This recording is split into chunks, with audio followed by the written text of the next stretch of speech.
mò mẹ nâng cô cá gu mò mà gà mẹ nâng đo đuôi ba ngày là mẹ nâng đôi chỉ ya ấy nhớ thế nhịp cho chỗ mẹ nâng na cả đi do mưa sống ta ta dê về xa bao sống ta ta dê về xa mẹ nâng ấy chỉ nàng có ra đi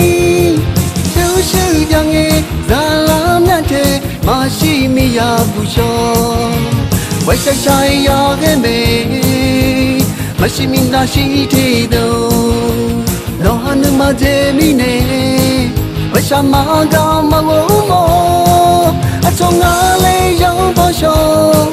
bên nông tự chỉ để làm mẹ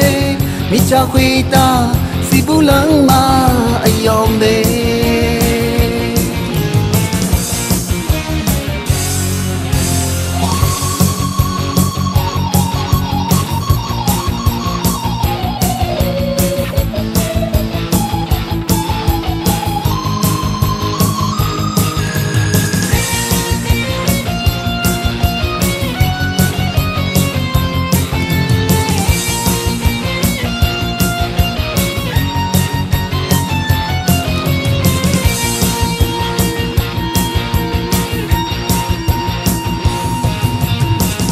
nhà cha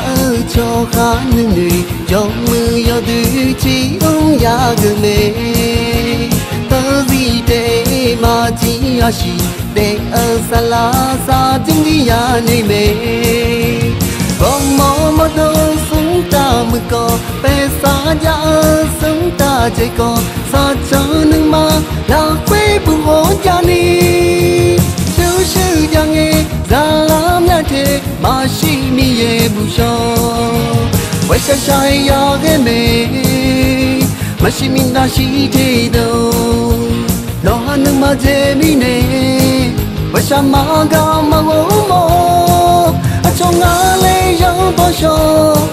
bên nông tự chỉ để làm mẹ mi cha khuy ta si bu lăng mà ai yom mẹ